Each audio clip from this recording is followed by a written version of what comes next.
Kathy along with Rich Jablonski and John Kress's ball club. We look at rebounding. Did a great job against Florida Atlantic. Out-rebounded the Owls 39-23. Big edge on the offensive glass. But Saturday against FIU, the Golden Panthers did a number on his club. College of Charleston has really fared remarkably well given its undersized lineup on the backboards this year.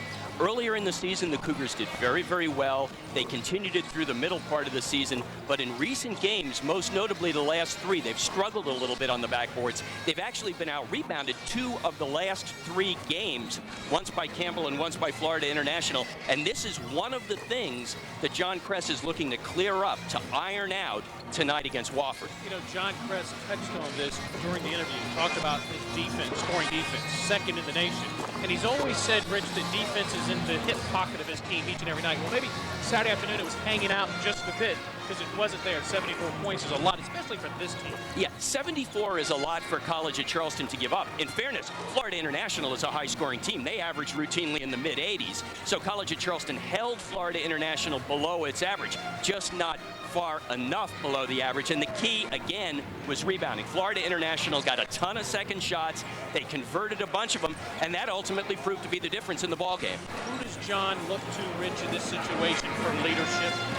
In terms of rebounding, it's got to come from the inside guys. Cedric Weber was a dominant force rebounding early in the season. He has not been as consistent on the boards recently. Carlos Brown once again has to pick up his rebounding game, and a couple guys who haven't rebounded particularly well, especially on the defensive end. Carl Thomas has got to pick up the rebounding slack a little bit. He stands 6'7", and another guy who, if he can get some more minutes and work back into the rotation, Danny Johnson at 6'3" is a pretty good rebounder. Danny Johnson offensively probably also as well needs to pick up his scoring out, but he's a guy that's kind of unnoticed the last 3 or 4 games, and the Cougars really need him. Illness, I think, had a little bit to do with that. Danny Johnson was under the weather for a while, but Danny Johnson has now gone 3 straight games without a field goal.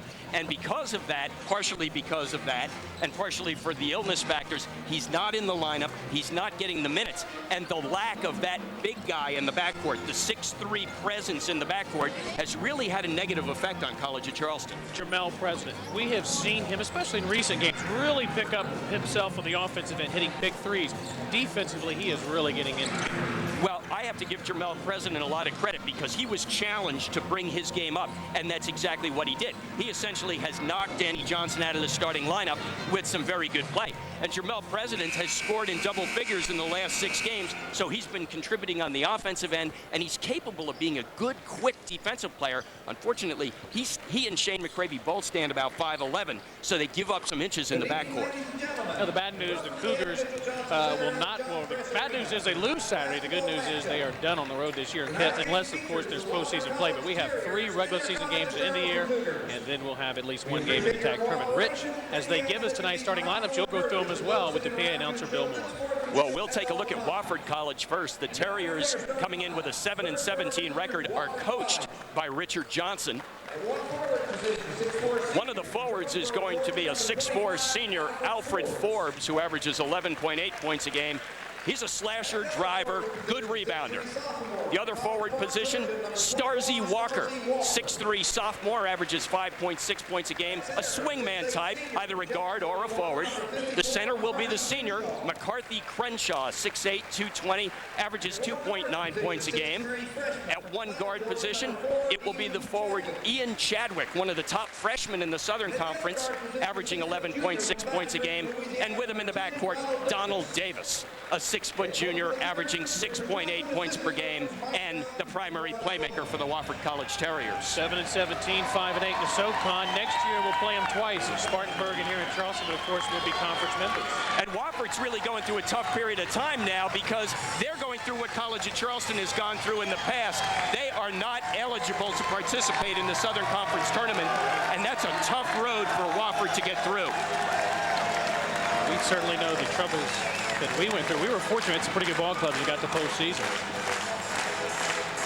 Crowd now on its feet at the John Kress Arena as we prepare for the starting lineup of the College of Charleston Cougars. Charleston coming in with a 19-4 record. They are 11-1 at the John Kress Arena, coached, of course, by John Kress.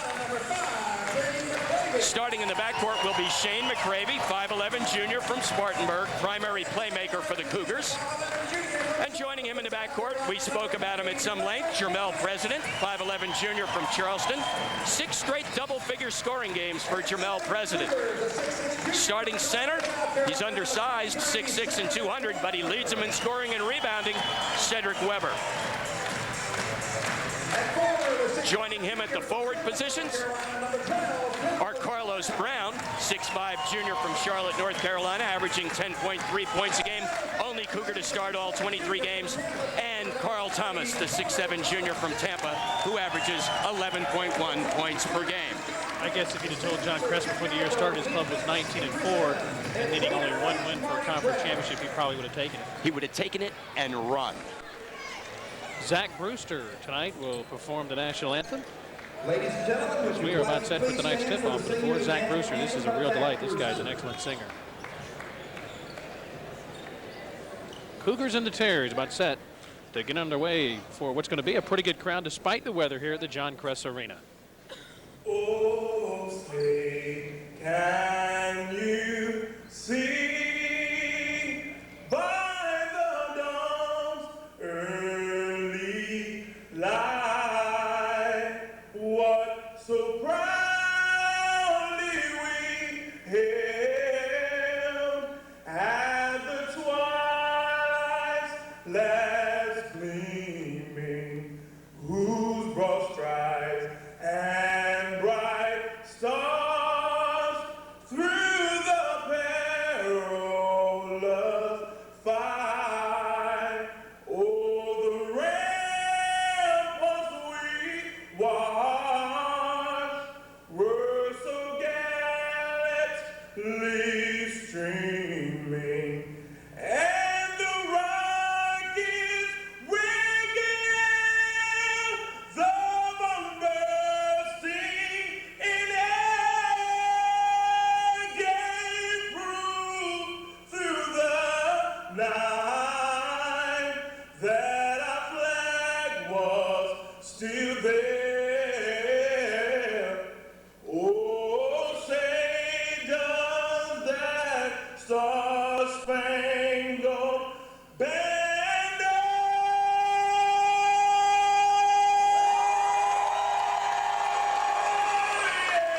wave o'er the land of the free and the home of the brave. Well, nobody does it quite like Zach Brewster. Nobody does it like that coaching staff right there. John Kress's coaching staff, of course, Ben Betts, Jim Yarbrough, and Chris Evans. Paul Aronson, also a manager on this club. They do an excellent job. Zach Brewster, he certainly does have a voice, doesn't he, Richard? Well, this may be a non-conference game, but that was not a non-conference national anthem. That was another Zach attack. And last time I think Zach performed the national anthem before a Cougar game, the Cougars came out and gave one of their better performances. I think they were a little pumped up. You know, so much talk about the Southern Conference and the Trans-America, who's stronger, that type of thing. And, you know, you talk to some fans in the air and they say, oh, the Southern Conference is so much stronger than attack. Well, I think we know that if you look at the RPI, the Southern Conference is ranked higher. Yet the top RPI team in the Southern Conference, App State, would only be the 3rd highest RPI in the TAC. So a little misleading. They're both conferences have very good teams, and then in some token, the conferences also have some very weak teams. I actually think they're fairly similar conferences on the basketball scene. They would consistently rank in the lower 3rd among NCAA Division I conferences in RPI status. One year the TAC might have an edge, one year the Southern might have an edge. But right now, forget about the conference. It's College of Charleston against Wofford College. McCarthy Crenshaw for Wofford. They're in their road black, trimmed in white and gold against Cedric Weber. Cougars in their home white, trimmed in maroon, and Jermel President controls. Cougars going from your left to right as we begin play here at the John Kress Arena. This will be a pretty good crowd tonight, probably over 2,000, 2,500, despite the nasty weather outside all day. Wofford coming out, that's right, and Wofford coming out in a man-to-man defense. Weber, and he's been doing a lot of that lately, Rich, finding the open man. The reversal, the penetration, and the dish for the layup. So the Cougars with the steal, and Jermel's fouled and count the basket. Not exactly what Richard Johnson, the Wofford coach, had in mind to start the game. Charleston gets a great first possession, immediately turns over Wofford. Donald Davis turning the ball over, and Jermel President converting with the layup and the opportunity for the three-point play. Well, that was too easy for the junior out of Burton, and he knows how to finish, so he'll go to the free throw line. Chance to give his club a 5-0 lead here early. Can't get it to go. Long rebound, Wofford. Ian Chadwick with the ball. Wofford, their first possession. Actually, their first was a turnover. Now their second. Walker up top to Davis. Forbes, Cougars, Rich in a man-to-man. Shot missed, and Carl Thomas going strong to the glass. Something you talked about, Rich. That's a good start for College at Charleston from Thomas's rebounding perspective. And almost a good start from the three-point range for him, but that one rims out, and Wofford pulls down the rebound. Got a feeling John Kress might have gotten after the guys a little bit in practice the other day based on some of the poor rebounding in recent games. Davis will work it into the corner. Against Walker, Cedric Weber, good defense. There's Crenshaw with Brown all over. And then he threw it away. It's on the floor. Here's Weber, leads the league. The tack in steals, and he gets another. And good judgment there by Cedric Weber. He was 1-on-4, pulls it out, and the Cougars will set the half-court attack. And that shows just probably how far he's come, Rich, since his first couple of years. He would have tried to go 1-on-5 against Wofford. McCravey on the perimeter to Carl Thomas. He gets a step on Crenshaw, and it's blocked. And Crenshaw comes down with a rebound. Just underway, College of Charleston leading 4-0. I think Donald, yeah, he may be pressurable. College of Charleston may be able to squeeze a few turnovers out of that point guard. He leads the team in assists and turnovers. Well, Crenshaw got an assist there as Davis able to get the first two of the night for Wofford. Moving without the ball was Davis there and was able to make the strong basket cut for the pass. McCravey across the timeline, and he loses it out of bounds. So Shane McCravey with the turnover. And Wofford a chance to tie the game early. Pure carelessness right there by Shane McCravey. He was handling the ball on the perimeter and dribbled it off his leg out of bounds. Richard Johnson going to his bench early. Reggie DeGray has checked in, and Crenshaw, Marty McCarthy Crenshaw to the bench. Here's Walker with it. Works out top. Good look at DeGray. He's a big guy. Left side, Walker. Forbes. He'll fire and miss it. And Ced Weber pulls down the rebound, his first of the night. McCravey with it. Cougars slowing it down early on. Left side, Thomas top to Brown. McCravey. Weber is wide open. Now the double team comes. Find Thomas open. He'll launch a three and hit it. They collapsed on Cedric Weber, and he did a great job finding his teammate Thomas for the three-point shot. Cougars coming with that full court pressure. McCravey knocks it out of bounds. 16:53 to go in the first half. It's 7-2 Charleston. Davis has it stripped. Here's a 3-on-1. President got it, and it's 9-2 College of Charleston. See, full court zone pressure there by College of Charleston, and Davis made the cardinal mistake of trying to dribble through it himself. DeGray back up top to Chadwick. Forbes steps in, pulls up and shoots. He misses the shot. And Carlos Brown says, I'll take that one. And early on, Charleston with a 7-point lead at 9-2. McCravey. Top to Thomas. Now to Brown. Here comes a double team. Nice give by McCravey. Weber missed the dunk. It'll be Wofford ball. McCravey, I really believe, intended for that to be a pass. It turned out to be a good one. Weber tried to dunk it a little too far away. He was a good distance from the basket, and there was a defender in his way. Cedric felt perhaps he was fouled, but I don't think the referee's going to make that call most of the time. John Pryor, a freshman out of Hampton, Virginia, has checked in for the Terriers. He'll work it from the point. Starzy Walker. Pryor. Walker. Three-point attempt. Got it. This guy just took a couple of steps back behind the line and then hit the shot. He takes a lot of threes, 77 on the season, but he's only hit 24.7% coming into the game. So the trifecta cuts the margin to 4. Here's McCravey looking to penetrate. Does, scores, and foul. Boy, he has been doing, Rich, a lot of that of late and being very successful at it. McCravey has the ability to beat the defender off the dribble with his quickness, especially going to his left like that. And he's beginning to do it with a little more confidence and pulling up for that short one-handed shot that way. So Shane at the line. He's a junior out of Dorman High School in Spartanburg, and I've asked him on a few occasions, did he ever think about going to Wofford? And he told me he had his heart set on the Cougars all along. McCravey, a 77% free throw shooter, 10th in the league coming in. And he hits here. And Charleston takes a 12-5 lead. 15:30 remaining here in the first half. College of Charleston with a 7-point lead. Let's take a break. We'll be back with more. You're watching the Cougars on Comcast. Please report to the scores table at this time. Versus the traditional IRA. And with the Roth IRA, you can actually draw money out before 59.5 without any penalty being incurred. Unlike the traditional IRA, you will not pay taxes at retirement. Traditional IRA, Roth IRA. Which is best for you? Hi, I'm Jim Smith of the Franklin Companies. Give us a call at 881-4904.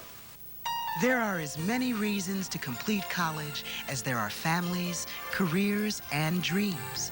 If you are an adult student, the College of Charleston can help. With evening and weekend classes scheduled for working students, financial assistance to ease your transition back to school, 14 graduate programs and 41 undergraduate degrees, and 2 locations, downtown and CFC North. CFC, the College of Charleston. 12-5, Cougars with a 7-point lead early on. Tony Schufo with you, along with Rich Jablonski. And Rich, early on, John Kress's club shooting the ball extremely well and forcing turnovers. College of Charleston getting it done with volume, able to create good opportunities in the half-court set, but also, as you called it, forcing turnovers and creating those high percentage shots as well. 3 steals already for the Cougars, 3 turnovers by Wofford. Charleston shooting at a 63% clip. Wofford doing pretty well themselves. They're 2 out of 5. 40%. Here's Pryor working against Jermel President. He will not face a tougher defender than Jermel President all year, will Pryor. There's Walker. Pryor gets a step, dishes it out to Gray. Chadwick works the perimeter. Whistle on the foul on Cedric Weber as he was hand-checking Walker. Starzy Walker on the perimeter, perhaps a step quicker. He's 6'3". He's more of a swingman, whereas Weber is more of an inside player. Walker electing to try to penetrate and drawing the quick foul. Chadwick launches from 3. Weber with the rebound. Weber just picked up his first foul and the first on Charleston tonight. Shane McCravey. Wofford continuing with the man-to-man defense, and I would not be surprised to see them try a little zone, a little matchup zone as this game goes along. President open for 3, missed it, but got his own rebound. I think he knew that was going to be short the minute it left his hand, Rich. Nobody knows better than the shooter where the ball is going to wind up. Weber gets a good look at it and scores with ease, and it leads to 9, the largest of the night for Charleston. Second chance point, the Cougars going to the boards and creating the second chance opportunity. 14-5, Walker almost had it stripped, and now he does. McCravey with the steal after the Terrier turnover. No look to Carl Thomas. And Bernard Clinton, the official, had a good chance to get to that one, but no one else. Not a bad idea. You'd like to get the simple pass, however. In transition, McCravey perhaps a little more showmanship than was needed in that circumstance. The Cougars had the numbers and did not take advantage. Walker works it on the baseline to Ian Chadwick. And there's another steal by Shane McCravey. Spin move, gives it back to Thomas. Back to McCravey. Well, not an assist by Carl Thomas, really a bad pass by Shane, but it works out well. McCravey was lucky there because he got him off his feet and really had nowhere to go, wound up with the ball again and was able to score the bucket. 16-5. Cougars by 11. We've yet to play 7 minutes. Walker will try to answer with a 3. Can't do it. Forbes able to get around Thomas and get the offensive board. Wofford needs to get Forbes and Chadwick into the act. They're primary scorers for the Terriers, and they haven't had a lot of impact yet. Almost another steal. Here's Chadwick. They left him open. He'll launch a three. That one's no good, and Brown will get credit for the rebound as DeGray went over the back. I would have thought a bit of a force by Chadwick there. He was substantially outside the three-point stripe. He is a very good three-point shooter, 37.9% coming in. Leads the team in threes attempted and made, but that one was a long ranger. Danny Johnson and Mark Himes seeing their first action tonight for John Crest as Jermel president, and Carlos Brown head to the bench. Danny tonight wearing the socks a little higher. Maybe he's going to try to change things for him.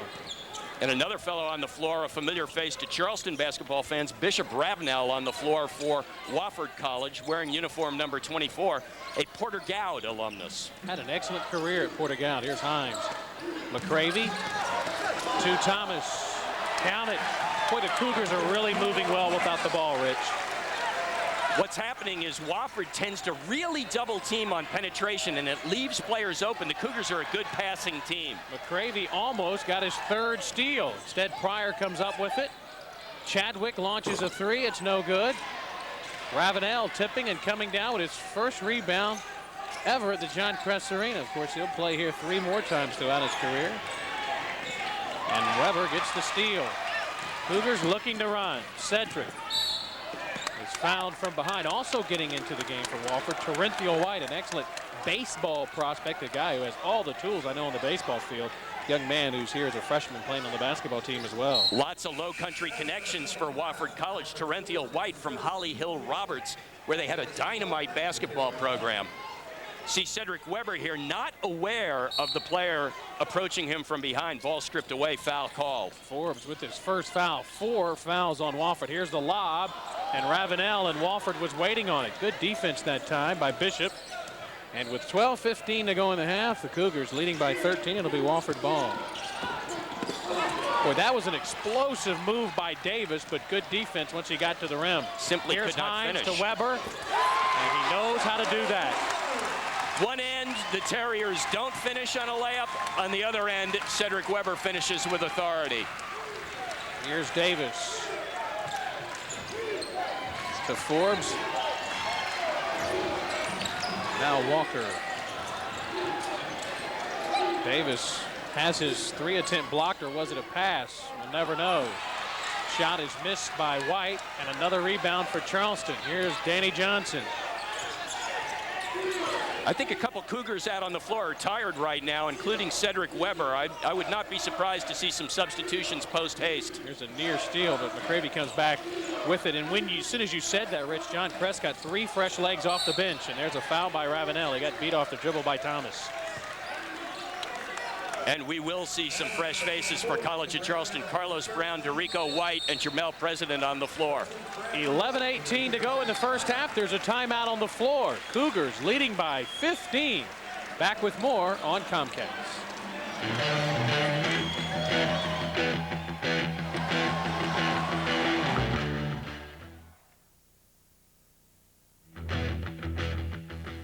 South Carolina. For 55 years, Santee Cooper has been delivering public power to the people of this great state. Today, Santee Cooper's electricity enriches the lives of over 1 million residents, with average retail rates more than 30% below the national average. And although we're proud of our low rates, we're proudest of earning the highest possible ratings in customer satisfaction. Santee Cooper, we're putting our energy to work for you.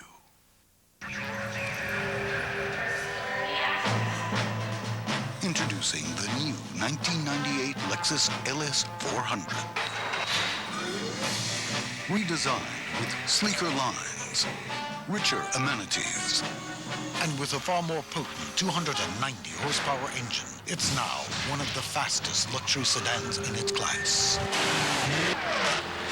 Its value is taking off at Lexus of Charleston. 20-15, College of Charleston. 11:18 to go in the first half.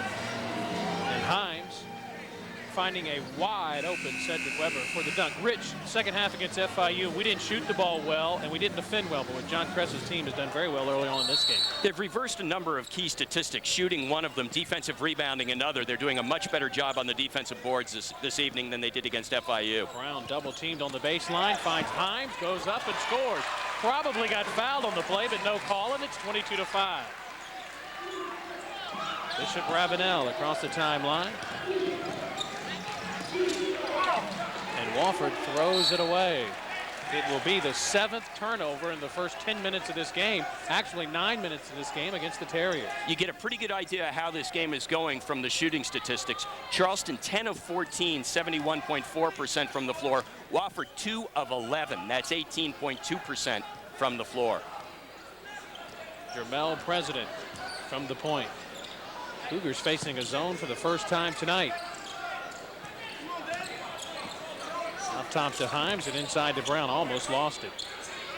I'm really surprised Wofford didn't go to this earlier, Tony. It's probably too late to derail what's going to turn into a loss, I would guess. Shot clock down to 4. And a steal. 1. President lets it go. It's online. A little too strong. Rebound DJ. Goes up off the glass and gets fouled. President knew that the shot clock was at 1, and he got a break, Rich, because the ball hit the backboard first and was able to get a part of the rim, and I think that's why DJ got the rebound. Would have been a shot clock violation had it not hit the rim, even if it had hit the backboard. As it turns out, Johnson in the right place. Quite often on a long shot such as this, you will have a long, high rebound, and that's exactly what happened. Danny Johnson in the right place and is able to convert for a free throw opportunity. Johnson hits the first. His team, Cougars, 69% from the free throw line on the year. As Johnson hits a pair, DJ shooting at 71% from the free throw line on the year. 24-5. Cougars by 19, and we've yet to play a half a ball.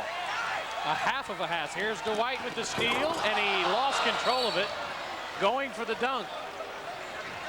He'll never hear the end of that one. I think Tirico had a little more in mind than was called for there. I know he wanted to finish with authority, and he can do it too. He can get up. He's plenty athletic enough, but as you called it, lost control of the ball above the rim. Any consolation to Tirico, at least he was above the rim when he lost control of it, so any question whether he can get up, we know he can. He just needs to hold on to it a little bit better. So Tirico White with the turnover or the shot. Here's Wofford. Ravenel, he knows how to finish, and he's got him some fans here in the crowd, and he gets a dunk. Well, that's got to be a big moment for him. He went around Mark Himes in a hurry there, drove left baseline, and finished with a little more power than you might customarily expect from Bishop Ravenel. That'll break a 15-0 run by the Cougars. Here's Himes. It's now 24-7. Now Mark goes baseline, gets a step. He misses the shot. Tirico White comes down with it eventually. Danny Johnson launches from 3 and hits it. That could be a big shot for him. And you can hear the sigh of relief from the College of Charleston coaching staff. His first field goal in 4 games, and Danny Johnson is a key part of this College of Charleston rotation. Forbes into the corner. There's a 3 attempt, no good by Wofford. But Forbes battling for the offensive board, gets the 2 as Danny Johnson's called for goaltending. College of Charleston did not do the job keeping Forbes off the boards right there. And they know Forbes is a very effective rebounder. In fact, you could statistically, he is the top rebounder on this team, averaging 4.6 a game. But also, aesthetically, he's the top rebounder. He goes very aggressively to the boards. 27-9, Cougars with 8:44 to go. White, here comes a triple team and then a foul. It'll be the 7th on Wofford, putting the College in the bonus at the 8:41 mark. Only 1 foul on the Cougars so far. Not a whole lot going right for Wofford in the early going. The score, the foul situation, the shooting percentages, the rebounding, the turnovers. College of Charleston has pretty much had its way in the early going. Tirico White hits the first of the 1-and-1, the young man out of Georgia. Dublin, Georgia. He gets it to go. White came in hitting 75%. He's now 11 for 14 on the year. Davis across the timeline. It's a 20-point lead, matching Charleston's biggest, here in the first half. Here's Chadwick. Ravenel for three. Missed it poorly. And everyone went for the breakout. And luckily, Wofford turns it over. Their 9th turnover of the first half. You ask why College of Charleston, which had been so effective as a defensive rebounding team earlier in the year, is struggling lately.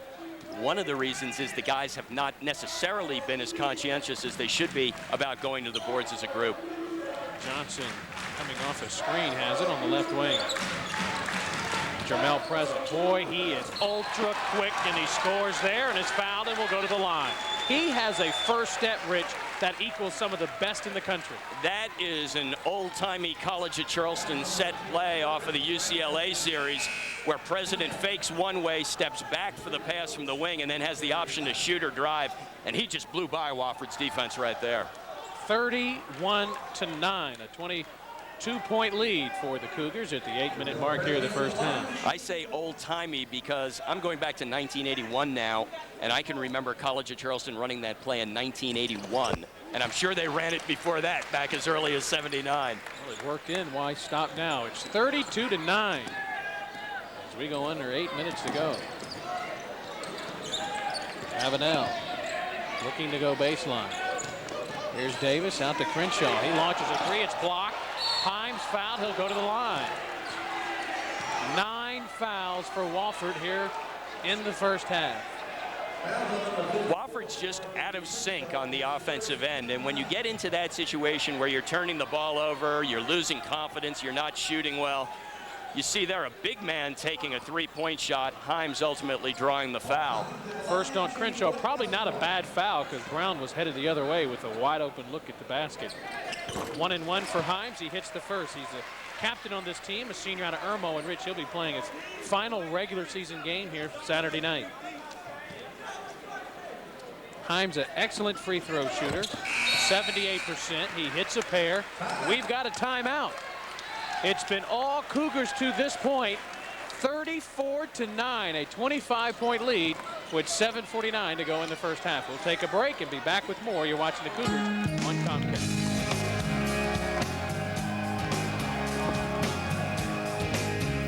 Let's compare now the Roth IRA versus the traditional IRA.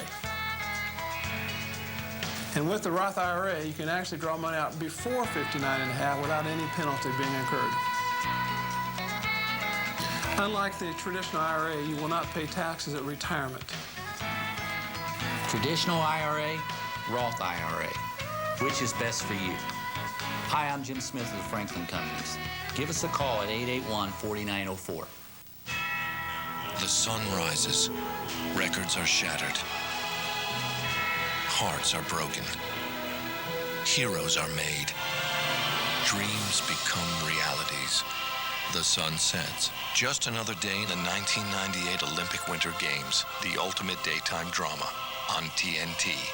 Coverage begins February 7th. The 1998 Winter Olympic Games on Comcast, brought to you by Franklin Life and Spas of Charleston. You know, Rich, I talked about it in the pregame. The last time the Cougars lost a conference game back in '96, they came home to play Wofford, and it turned out to be an 83-47 College of Charleston win, a 36-point win by the Cougars. Richard Johnson, his Terriers, they don't turn things around here in a hurry. It could be that same type of night for them. I don't want to overstate this, but the way the early portion of this game is going, it's pretty much one of those name the score nights for College of Charleston. Wofford is really struggling on both ends of the floor, and College of Charleston has come out with a little fire coming off the loss this past Saturday at Florida International. Kevin Glover in for John Kress. Rashane Deloach now on his center for Wofford. Well, one thing, Rich, we have seen this year is Davis misses a three and Glover gets the rebound. And now he's going to be called for traveling. Gary Maxwell with the call on the baseline. The one thing that we have seen this season by the Cougars, sometimes they get up big and they let teams right back into ball games. In fact, we saw it Thursday night after a 23-point lead against Florida Atlantic. They eventually cut it to 5 before we put them away. Glover, he traveled. Davis goes up top to Chadwick. Here's Forbes. Got a step on Thomas. Gets it to Ravenel. He looked like he may have taken a couple of steps. Here's Forbes. Stripped by Jermel. Here's a 4-on-1. President, I should say Weber, has it stolen. Boy, not a good job there by Sad. Now give him credit. He comes back hustling on the defensive end. You know, got to give it up. 6'6", playing the post. Give it to someone who knows what to do with it. Well, he better hustle back, because after going behind the back in transition, going the other way and losing the ball, if he doesn't hustle back on defense, he's going to get both ears full instead of just one. Cougars by 25, under 7 to go. Here's Ravenel. Davis on the baseline, up top to Chadwick. He'll launch a 3. Can't get it to go.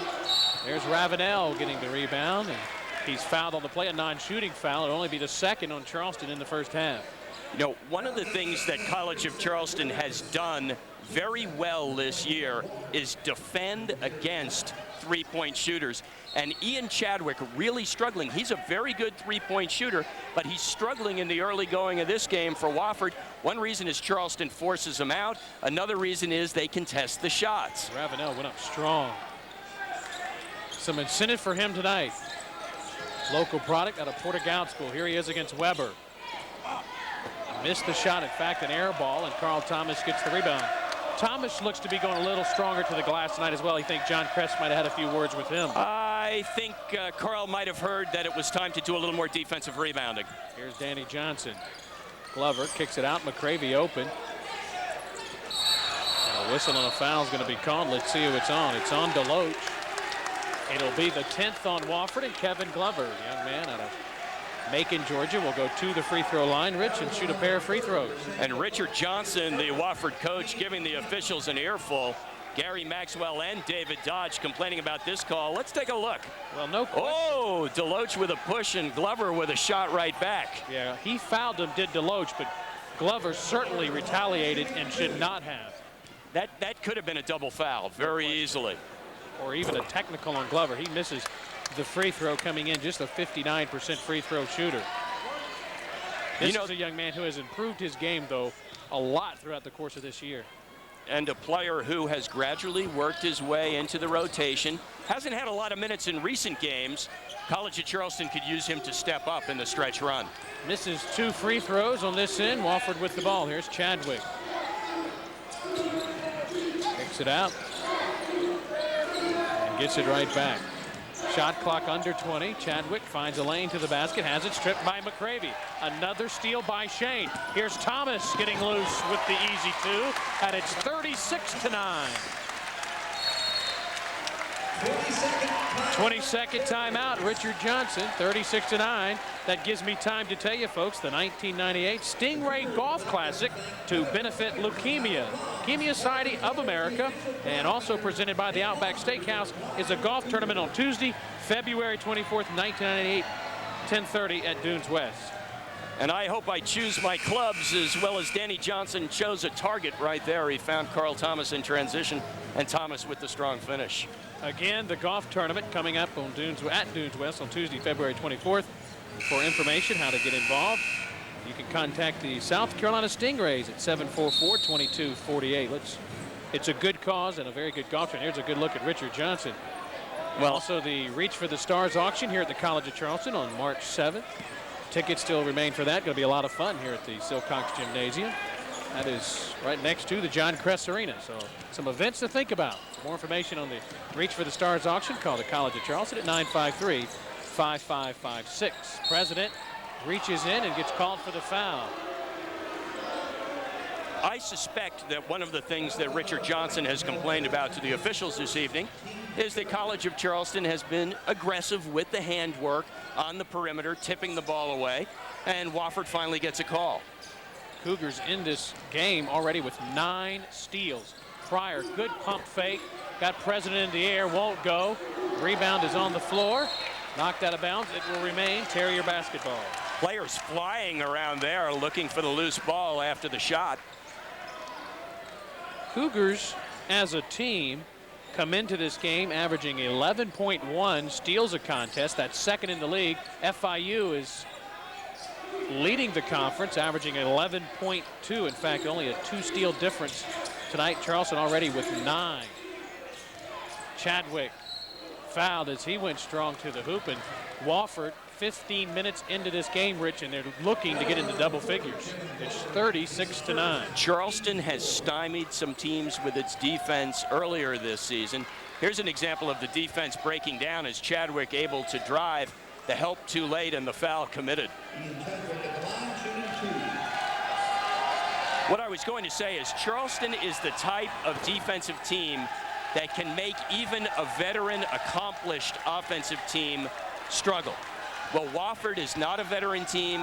They are not particularly accomplished. They're playing at the John Kress Arena, and you could kind of foresee this happening, Tony. Carl Thomas with his third rebound of the game. He leads the Cougars in that department. It's 36-10 as we're set to go under 5 minutes remaining in the half, and a whistle and an offensive foul on Kevin Glover. Glover called for the illegal screen, trying to clear the way for Carl Thomas to unload that three-point shot uncontested. David Dodge, the official who made the call, he's out of Columbia, South Carolina. Take a look at it. Did he get an illegal screen? Yes, he did. It looked like. Might have been a little movement there. I think Glover was moving into him just a bit. Here's Pryor. He falls down, keeps his dribble, then stands up. That might have been a travel. Pryor gets it right back. Jermel President all over him. Chadwick.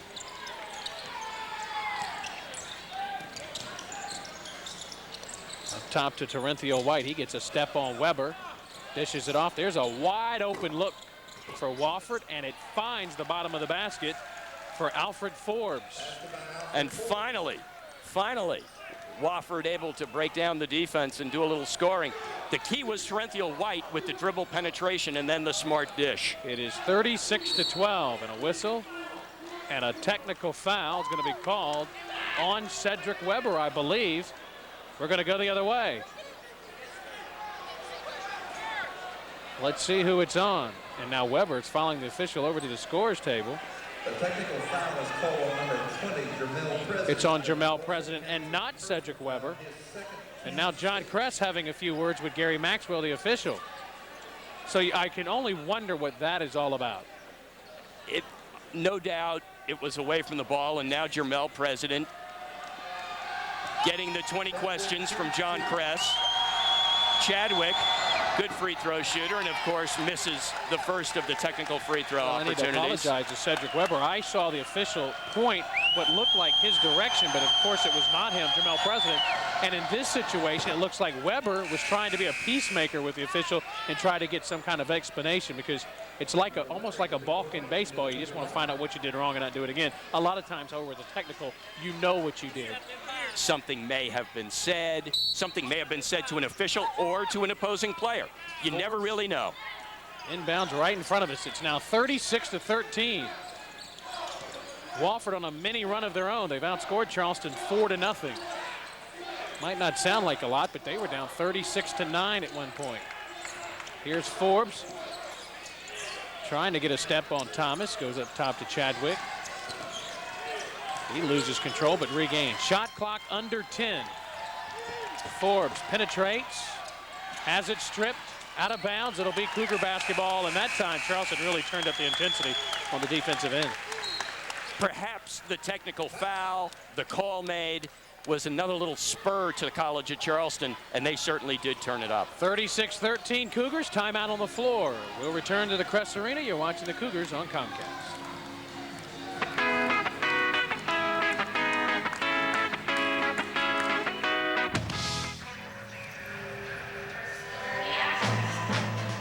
Introducing the new 1998 Lexus LS 400. Redesigned with sleeker lines, richer amenities, and with a far more potent 290 horsepower engine, it's now one of the fastest luxury sedans in its class. Its value is taking off at Lexus of Charleston. 55 years ago, Santee Cooper brought low-cost electricity to rural South Carolina. Today, our power lights up the lives of over 1 million residents, with average retail rates more than 30% below the national average. At Santee Cooper, our roots are in South Carolina. And whether you're a customer we serve directly or get your power from one of the 15 electric co-ops we serve, you can be sure We're putting our energy to work for you. 36-13, Rich. When you're shooting 65% from the floor, you don't take many attempts. In fact, Wofford, one more attempt than the Cougars, and here's a good look at Forbes being stripped from behind Thomas and really hustling, and then finally out of bounds off of Terenthiel White. Wofford 5 of 21, 24%. Cougars 13 out of 20 for 65%. The 3:50 mark remaining here in the first half. Cougars a 23-point lead. Charleston led by as many as 27. And Wofford now looking to put on some full court pressure. And now a ball knocked out of bounds. The first official said it was not tipped. I don't think there's any question that the ball was tipped. Let's see who it belongs to. They're going to say Wofford. I think they may have missed that one. Here's Pryor to Terenthiel White. Chadwick. Charleston in the man-to-man defense, going at it very aggressively. Terenthiel White, a great baseball player, came to Wofford to play both sports. Here's Forbes from about 17, and he got a good look at it, Rich, and he buried it. And the reason he got a good look at it is because Terenthiel White set one heck of a screen in front of him, clearing the path. Wofford has scored the last 6 points of this game, and the lead is down to 21. Here's Brown. To President, Jermel inside Glover, double team, and a jump ball called. And it'll be Wofford basketball with 3:02 to go in the first half. And Glover's got to be a little bit stronger because Chadwick really just came over Rich with one hand, but was yet able to tie him up. Stronger and a little more aware, perhaps, because Wofford has been double teaming very aggressively when the ball goes down low. So you have to be aware for that type of movement from a smaller player. Wofford a chance to get the margin under 20.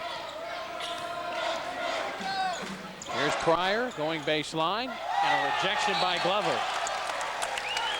So he comes back on the defensive end with the block shot. That's one of the little roles or niches that Kevin Glover has carved out for himself. This shot blocking role helps very aggressively when his teammate is beaten and blocks the shot out of bounds. John Kress and his staff really believe next year with Jody Lumpkin as the starting center that Glover will be a great backup for him. That'll be a pretty good tandem for him. That's a good 1-2 punch. Forbes left it a little bit short, but there's Terenthiel White to pull down the rebound. And Wofford gets a fresh 35-second clock. Here's Deloach. Pryor to Chadwick. Terenthiel White with the charge. Good defense by Kevin Glover. Kevin Glover showing you interior defense from both perspectives. The blocked shot and then stepping in for the charge right here. Terenthiel White, and Terenthiel White, a big guy. You got to have a little bit of nerve to step in that circumstance, but Glover doing the job. So Derico White, a young man who's only a junior but will graduate this summer, so he'll be with that group of seniors Saturday. 3 of them will be graduating. Derek Braddock, Mark Himes, and Derico White. Speaking of Himes, he has it. Skip pass to Danny Johnson. Shot clock down to 12. Glover has it stripped. That's back-to-back possessions where they've tied him up and come away with the ball. But he comes on the other end and knocks it away. Chadwick. Pryor. Forbes. Walker. And the dump in.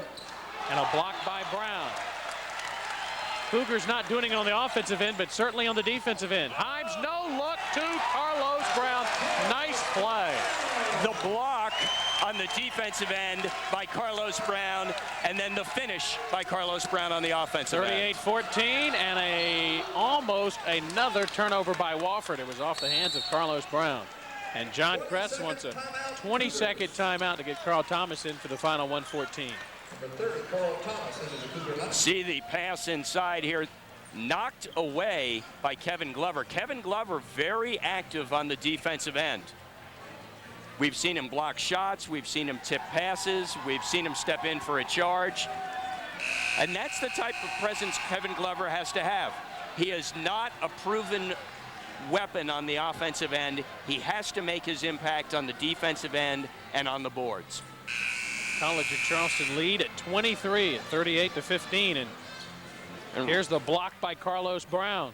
This time Glover gets backed in, but his teammate Brown helps him out, and the Cougars head the other way. Fast breaking the other way. Wofford to inbound under their own basket. Starzy Walker inside Forbes. That may have been a goaltend, but it rimmed out. Cougars with the ball, 23-point advantage as we go under a minute to play here in the first half of action. Dorico White to Carl Thomas. Brown out to DJ. Danny. Tough shot, won't go. And it's going to be off of Carlos Brown, out of bounds. Wofford ball with 48.2 to go in the first half. It's almost as though John Kress was using that opportunity to help Danny Johnson get on track. Johnson with his first field goal in 4 games earlier in this game. That was a set play for him to operate one-on-one. He did not get off a real good shot.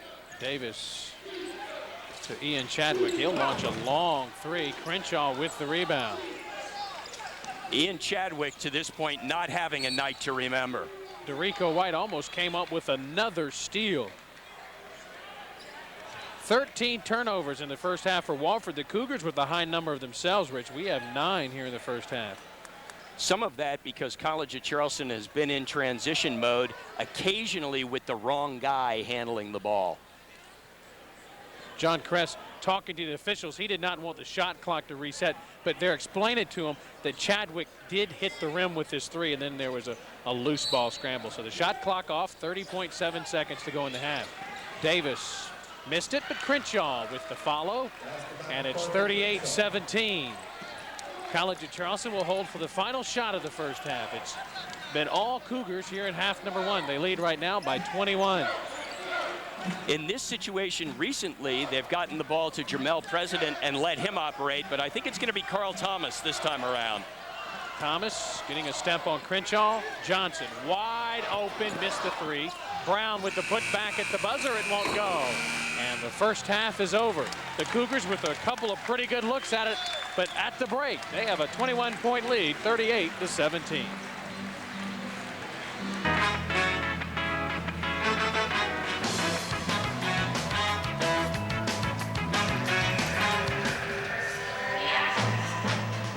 Introducing the new 1998 Lexus LS 400. Redesigned with sleeker lines, richer amenities, and with a far more potent 290 horsepower engine, it's now one of the fastest luxury sedans in its class. Its value is taking off at Lexus of Charleston. The sun rises. Records are shattered. Hearts are broken. Heroes are made. Dreams become realities. The sun sets. Just another day in the 1998 Olympic Winter Games, the ultimate daytime drama on TNT. Coverage begins February 7th. The 1998 Winter Olympic Games on Comcast, brought to you by Franklin Life and Spas of Charleston. Let's compare now the Roth IRA versus the traditional IRA. And with the Roth IRA, you can actually draw money out before 59.5 without any penalty being incurred. Unlike the traditional IRA, you will not pay taxes at retirement. Traditional IRA, Roth IRA. Which is best for you? Hi, I'm Jim Smith of the Franklin Companies. Give us a call at 881-4904. Need tires? Need a vacation? You need Hay Tire. At Hay Tire, all Uniroyal tires are on sale starting as low as $19.95. From economy to sport utility, Uniroyal makes the tires to fit your driving needs. And buy now, we'll give you a free 3-day vacation. So take a free vacation on a set of Uniroyal tires, but hurry, this sale won't last long. And remember, our reputation rides down the road with you every day. Hay Tire, automotive service and repair, 444 Savannah Highway. Cougars with the 21-point lead at the break. Rich Jablonski, John Kress has to be happy with the performance of his team, especially shooting over 60% in the first half. College of Charleston has pretty much had its way. It's run its half-court offense fairly effectively, generating good shots, and its full-court defense has produced a number of turnovers, as has the half-court defense, high percentage opportunities. Charleston has won the last 8 meetings against Wofford, trying to make it 9. They lead by 21 at the break. Let's take a timeout. You're watching the Cougars on Comcast.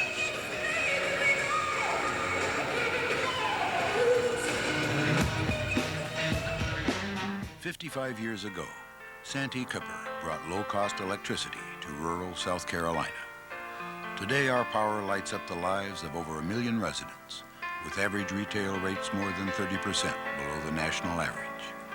At Santee Cooper, our roots are in South Carolina. And whether you're a customer we serve directly or get your power from one of the 15 electric co-ops we serve, you can be sure we're putting our energy to work for you."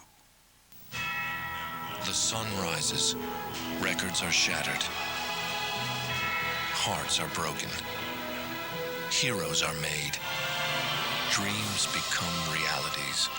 The sun sets. Just another day in the 1998 Olympic Winter Games, the ultimate daytime drama on TNT. Coverage begins February 7th. The 1998 Winter Olympic Games on Comcast, brought to you by Franklin Life and Spas of Charleston. There are as many reasons to complete college as there are families, careers, and dreams. If you are an adult student, the College of Charleston can help. With evening and weekend classes scheduled for working students, financial assistance to ease your transition back to school, 14 graduate programs and 41 undergraduate degrees, and 2 locations, downtown and CFC North. CFC, the College of Charleston. Need tires? Need a vacation? You need Hay Tire. At Hay Tire, all Uniroyal tires are on sale starting as low as $19.95. From economy to sport utility, Uniroyal makes the tires to fit your driving needs. And buy now, we'll give you a free 3-day vacation. So take a free vacation on a set of Uniroyal tires, but hurry, this sale won't last long. And remember, our reputation rides down the road with you every day. Hay Tire, automotive service and repair, 444 Savannah Highway. 21-point lead at the half for the College of Charleston. You know, these are some very exciting times around the John Kress Arena this time of year. Why? Because the season's coming to an end, the regular season, and the TAC tournament is right around the corner. Steve Cooney earlier today sat down with Jerry Baker, the executive AD here at the College of Charleston, and he talked about that very subject. Jerry, it hardly seems possible, but it's almost TAC tournament time again, and once again this season the Cougars are hosting the event. Is everything in place, everything ready? Absolutely, Steve. You know, it's been an awfully quick year. It seems like just the other day that we were playing FIU for the championship on ESPN, and it's been another exciting year that's gone by quickly, but everything's in place. We meet regularly, our tournament committee, and feel like we're prepared to put on another fine show. You guys have to make some commitments to the Transamerica Athletic Conference in order to host this event. What kind of things, what kind of standards do you have to meet in terms of ticket sales, things like that? Well, we paid the league a guarantee to get the tournament. We're very fortunate that we have the strongest season ticket base of anybody in the league. We're very fortunate that our fans have been there for us, buying season tickets every year at a better rate than the year before, and that they have the interest in seeing the TAC tournament in their season-long seats. So we made that guarantee based on our ticket base, and then we've gone out and tried to secure the other trappings that go along with the tournament, from tournament gifts to banquets and all the things that we have to provide as the tournament host. So it is a rather large financial undertaking. Last year was a very successful one for us on the court, and also financially, as we made money on the tournament. Our ticket sales are ahead this year of our pace last year.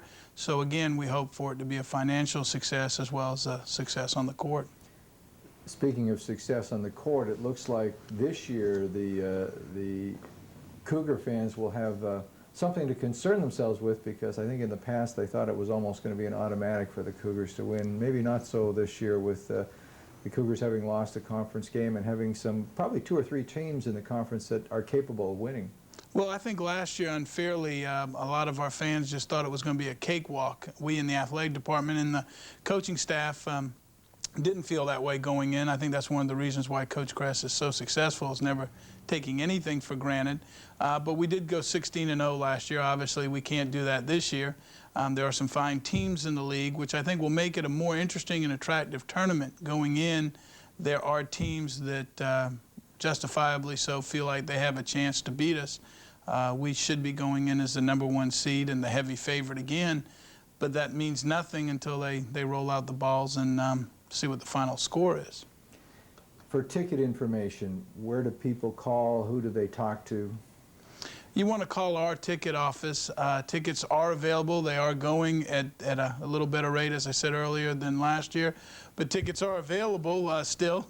You call 953-5479, our ticket office number, and you can still purchase TAC tickets. There are some good seats left, but I must tell you they're going pretty quickly. If you wait to buy it day of the game, there may be some left, but I doubt that seriously. All right, Jerry, thanks for taking the time to talk to us. Great, thank you. We'll be back with more of the Cougars on Comcast right after this. Look down, look at that.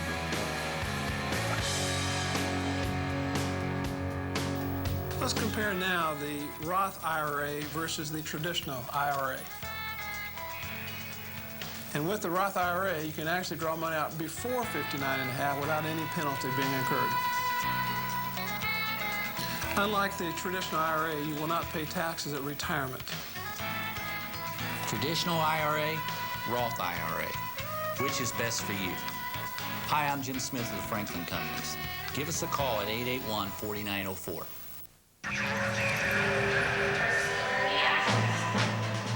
Introducing the new 1998 Lexus LS 400.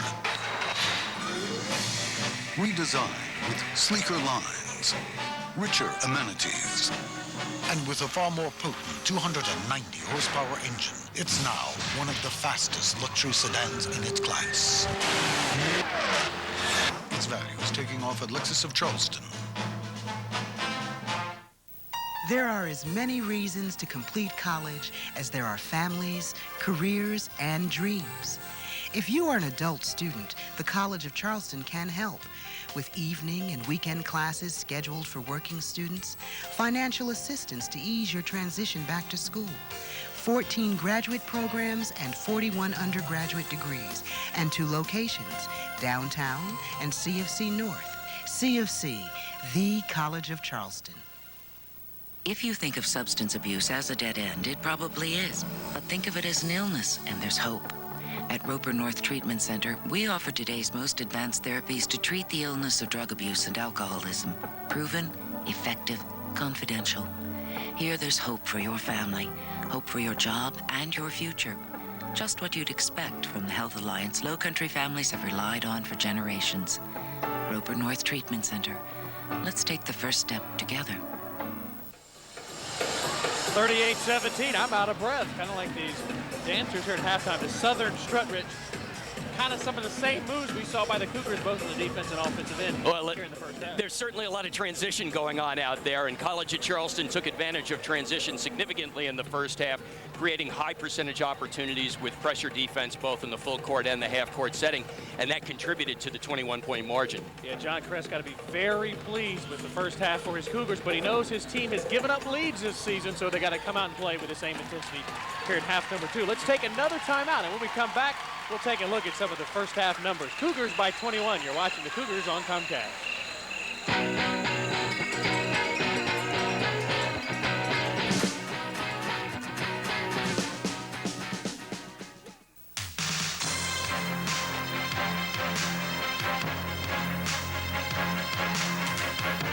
Health Break is brought to you by Roper Care Alliance.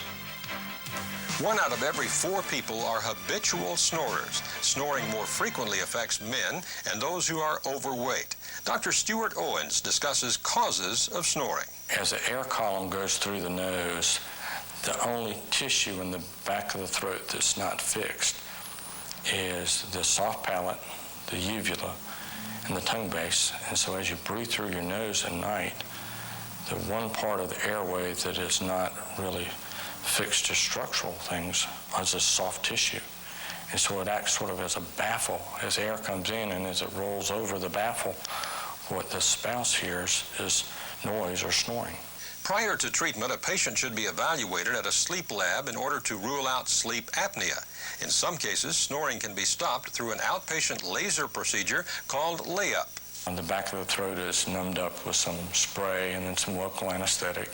And it takes about 5 to 10 minutes to use the laser to sculpt off part of the soft palate and the uvula. And then after we're finished, you're back to routine activities. What we're doing with the laser is trying to remove a minimal amount of tissue and free up that sort of flap in the back of the throat. So as it heals, it will scar in a little bit and form a firmer baffle rather than a soft baffle. In 85% of patients who have the procedure, snoring is cured, while an additional 12% report a reduced level of snoring. For more information, call Roper Health Information Center at 720-1200 or 1-800-868-4916. Health Break was brought to you by Roper Care Alliance. Big halftime lead for the Cougars, 38-17, 21-point advantage here at the John Kress Arena. Good look at Southern Strut, and I tell you what, we look forward to them coming to Charleston. Every year, once a year, they come here and perform. They're out of the Columbia area. They do a magnificent job. They are excellent performers, and they're concluding their halftime festivities here. John Kress got to feel a lot like the Southern Strut. His team struts to a 21-point lead at the break, Rick. Well, the Southern Strut and the College of Charleston Cougars with high-energy performances through the early going of this ball game.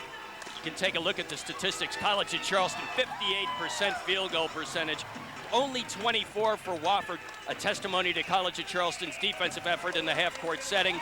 The three-point field goal percentage, Charleston not exactly lighting it up. Wofford dreadful, 9%, 1 of 11, including 0 for 5 by Ian Chadwick.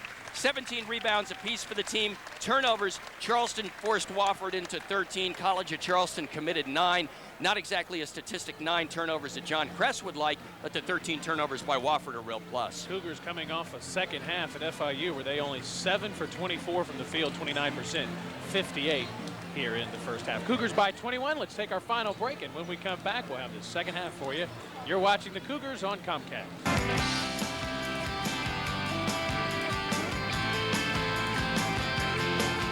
55 years ago, Santee Cooper brought low-cost electricity to rural South Carolina. Today, our power lights up the lives of over 1 million residents, with average retail rates more than 30% below the national average. At Santee Cooper, our roots are in South Carolina. And whether you're a customer we serve directly or get your power from one of the 15 electric co-ops we serve, you can be sure we're putting our energy to work for you. The sun rises. Records are shattered. Hearts are broken. Heroes are made.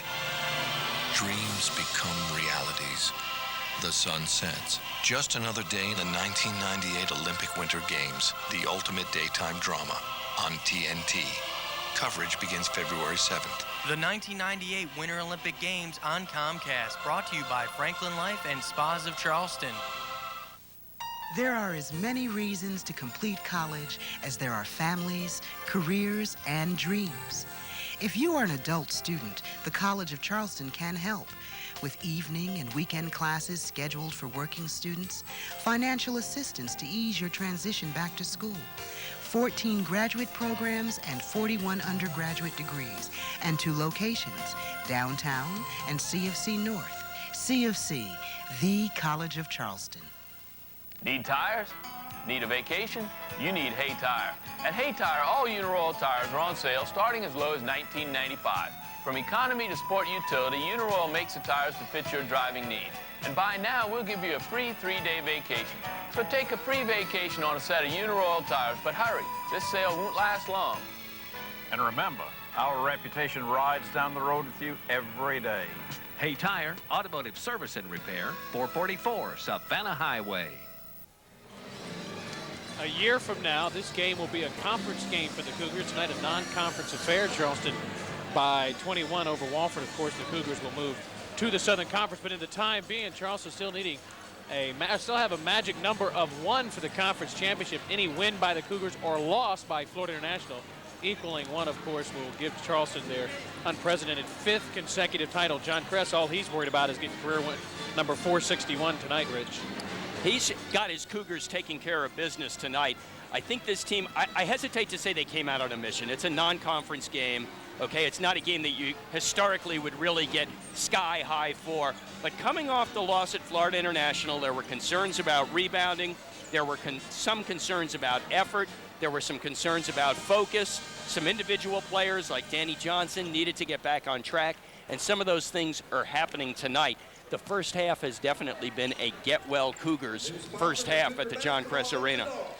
Some other action, I guess the only action I should say in the TAC tonight is happening in Miami. FIU tonight is hosting Florida Atlantic, and should the Owls, who come in with one of the worst records in the league, turn it around and beat FIU, and you got to wonder, FIU, big win over Charleston early on, Rich, they trail Florida Atlantic 8-4, 15 minutes going in the first half, and Shaky Rodriguez, his team, so emotional Saturday, and I know you were there, probably heard my broadcast. Those guys, you would have thought, won the NBA title the way they reacted. Well, and that may be one reason why this ball game tonight against Florida Atlantic is a potential stumbling block for Florida International. They were obviously sky high for the game against College of Charleston. That game meant a ton to them, not only in terms of the TAC standings, but just in terms of proving to themselves that they could beat the Cougars. Well, tonight, they have to go out and play against Florida Atlantic.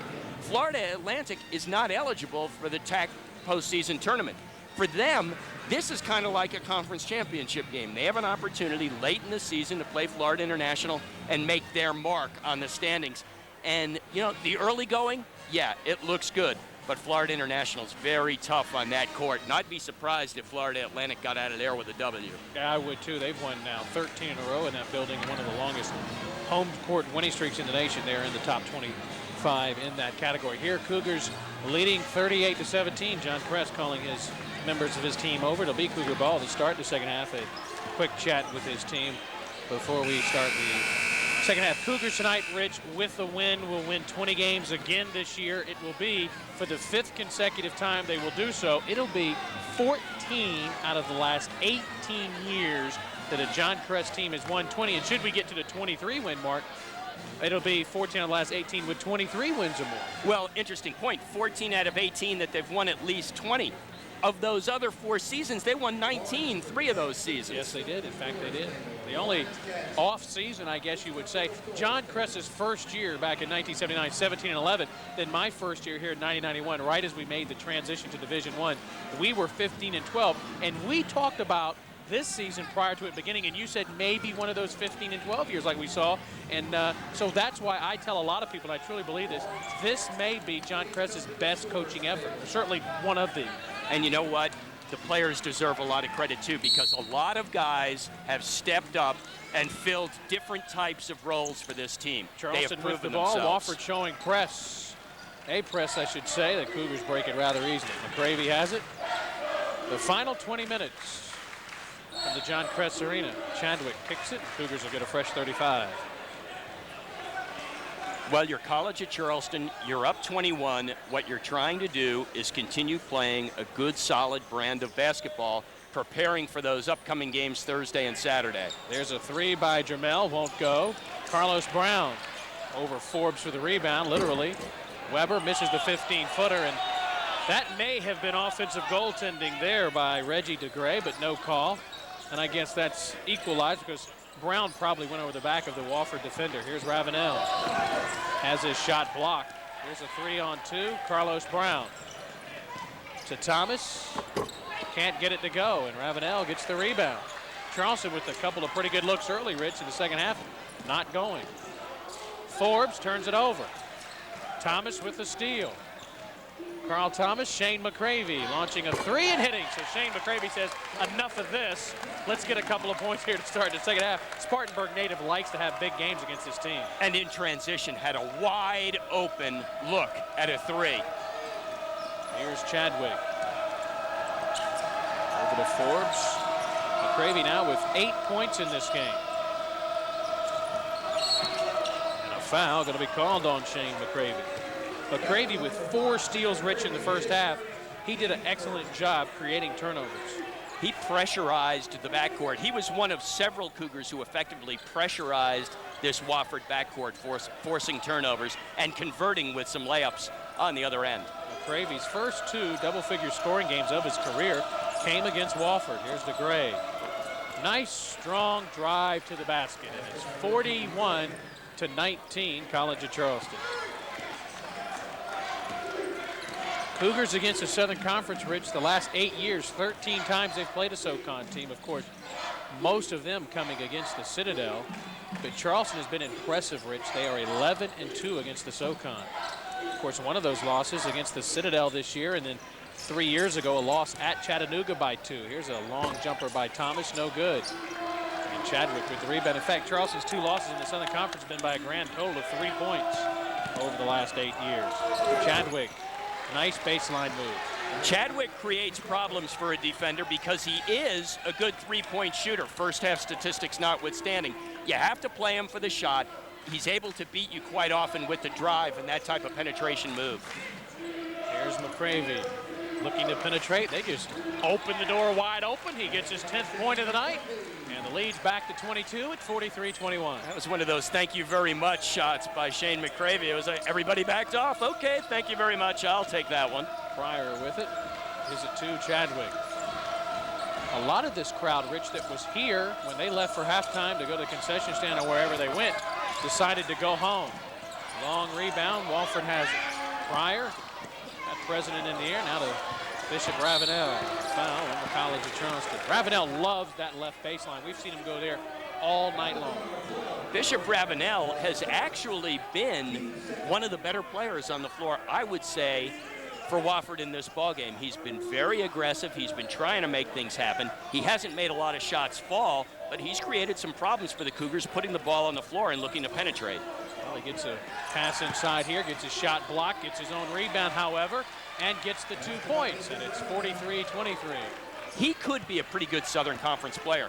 We're seeing a lot of driving and work around the basket by Ravenel, but he's also capable of sticking the perimeter jumper. Tough kid, and he's only going to get Rich bigger and stronger. Carl Thomas to McCravey. Brown double team. They'll do that. You bring the ball inside, they'll double team you. Here's Thomas launching a 3, and he got it. Well, that's what happens. That's excellent work by College of Charleston. The double team, Carlos Brown able to find President, and then Jermel very unselfish, finding Carl Thomas uncontested in the corner. Ravenel finds DeGray. He finds Forbes. He can't find the basket, but DeGray with the offensive board and the putback. And it's 46-25 Cougars. John Kress unhappy because he sees things on the rebounding end that doesn't make him happy here in the second half. Well, also his team has given up 8 points in 4 minutes of the second half, and that is not what College of Charleston coach John Kress wants to see from his Cougars. President double team. Weber to Brown. No look pass to Thomas. Almost threw it away. Carl is fouled by Ravenel, and a pretty good foul probably by him. It was either a foul or a layup, and Ravenel elected to commit the foul. You see the pass from Brown. Thomas with a pretty good reach out to grab that ball and then had the opportunity but was fouled. Cougars leading by 21, 46-25. There's a timeout on the floor. Let's take a break. You're watching the Cougars on Comcast.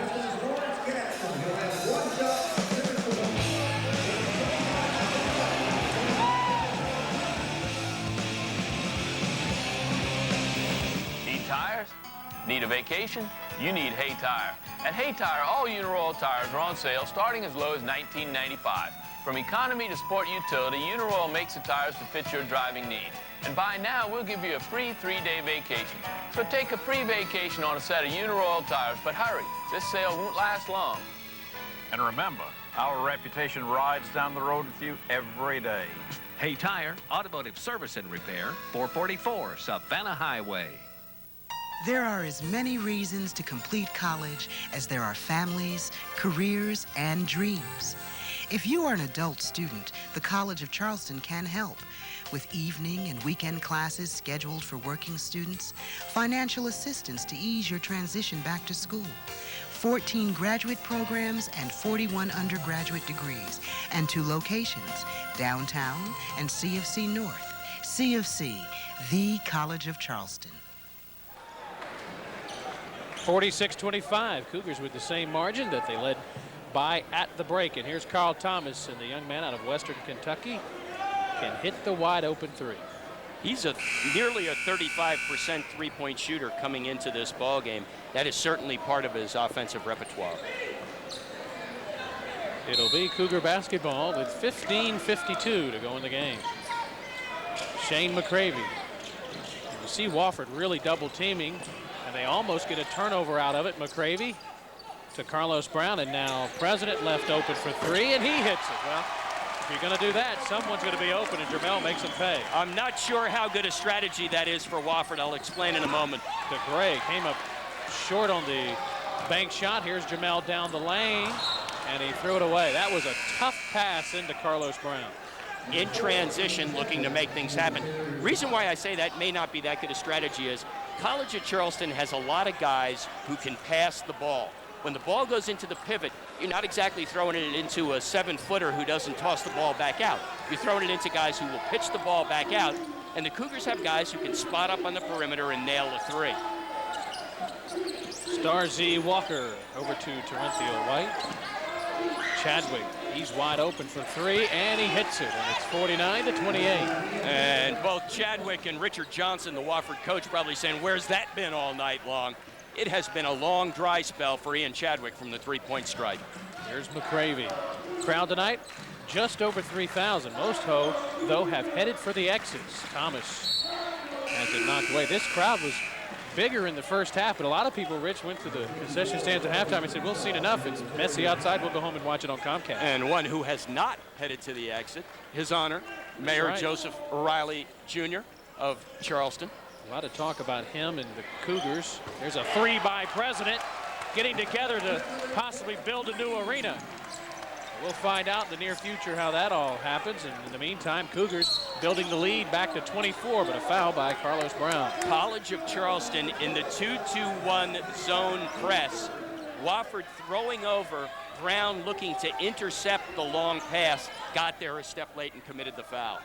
Wofford to inbound right in front of one of the toughest places to be for an opponent, right in front of that College of Charleston student section, which can be a nightmare for opponents. Here's Chadwick with it, out top to Forbes.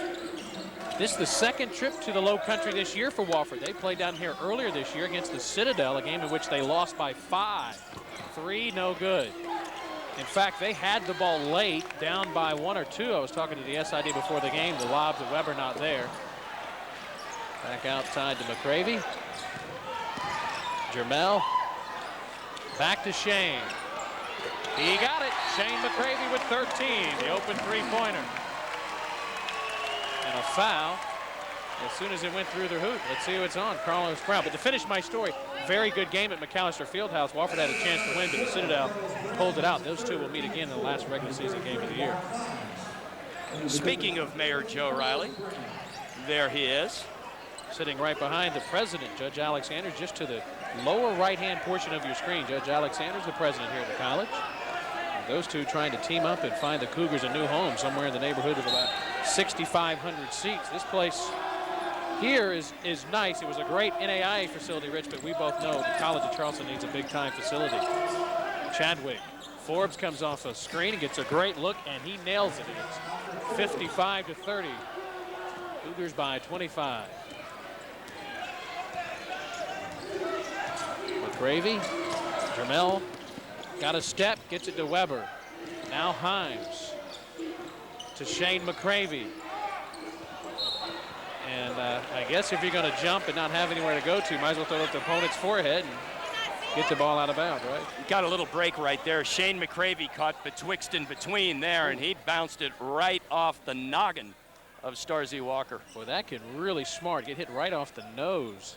But everything going right for McCravey tonight with 13 points, has yet to miss from the field, has hit a pair of threes, has yet to miss from the line, and he's only 2 points away from his career high. So I guess if things are going to go right for you, might as well do it against your hometown team.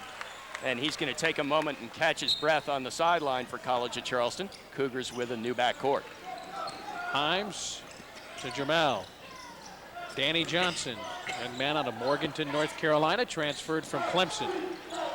Here's Carl Thomas with it. Shot clock's at 5, and I don't know if Carl knows that, and neither does Mark Himes. It's now down to 2, down to 1. Himes fires, won't go. Weber tried to get the rebound. Instead, Terrenthio White comes down with it for Wofford. Up top, it goes to Starzy Walker. Crenshaw to Chadwick on the left baseline. Walker had it blocked by DJ. Here's Jermel, and a 3-on-1. Thomas gets the layup, and it's 57-30. 12:44 to go. College of Charleston really putting its advantage in quickness to good use in this ball game tonight on both ends of the floor. Chadwick spotting up for a long 3. He missed it. And Carl Thomas with his 6th rebound. Thomas leads all players tonight on the floor with those 6 boards. Here's Danny Johnson. Thomas gets it back out to Jermel. Shot clock under 20. Here's Himes. Weber triple team. And a foul on Wofford. And now Weber and Terrenthio White exchanging a few words. I'm sure they weren't necessarily welcome to the low country and come back soon. Crenshaw picking up his 2nd foul in the 2nd of the half. And young man Brandon Boyce, a 7-footer out of Georgia, seeing his first action. Look there at Shane McCravey reclining on the bench. 13 points, 5 of 5 from the field. Here's Himes, now to Danny Johnson. Lost control, but Weber with the board loses it out of bounds. 12 minutes exactly remaining in this game. 57-30, College of Charleston. John Kress talking with Gary Maxwell. We'll take a timeout. 12 minutes to go. Charleston by 27. Let's take a break. You're watching the Cougars on Comcast.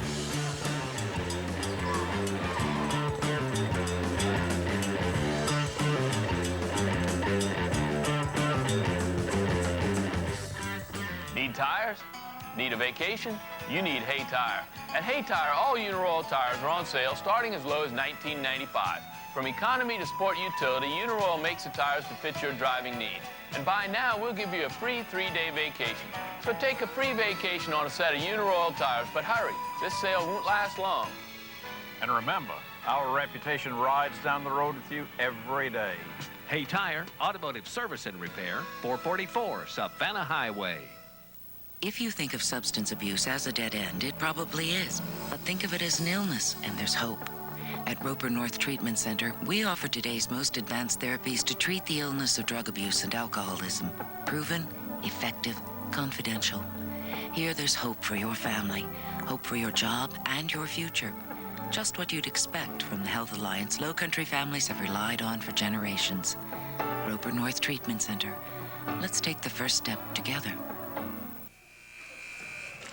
27-point advantage for the College of Charleston over Wofford here on a Monday night. A very miserable day outside. In fact, Rich, I didn't go outside all day today once I got here in the office. I've been inside because it's been so nasty out. It's been kind of nasty for Wofford in this building. John Kress's club coming off a loss Saturday and trying to get their 20th win of the season. And a little bit of frustration in that situation there, mirrored in the face of Terrenthio White from Wofford. Wofford with the basketball. Ian Chadwick. Chadwick's had a pretty good ball game tonight. He has 7 points for Wofford. White on the baseline. He goes baseline. Got a step on Weber and beat him easily. And it's 57-32. Terrenthio White, a freshman, is one of those guys who gives Richard Johnson hope for the future. He certainly is plenty athletic enough for the Southern Conference, and he's a tough guy, too. He's certainly one that'll give the baseball team some hope for the future as well. Weber missed the dunk. No call, probably wanted to foul, but there's a situation there, Rich, where he's just trying to show what he can do because White went baseline on him on the other end. He's trying to just jump over everyone, but good defense by Wofford. Here's Chadwick, spots up in the corner. And the three won't go. Here's a 3-on-1 break. Himes will lead it. No look Thomas. Give him the easy hoop. His 14th point of the night.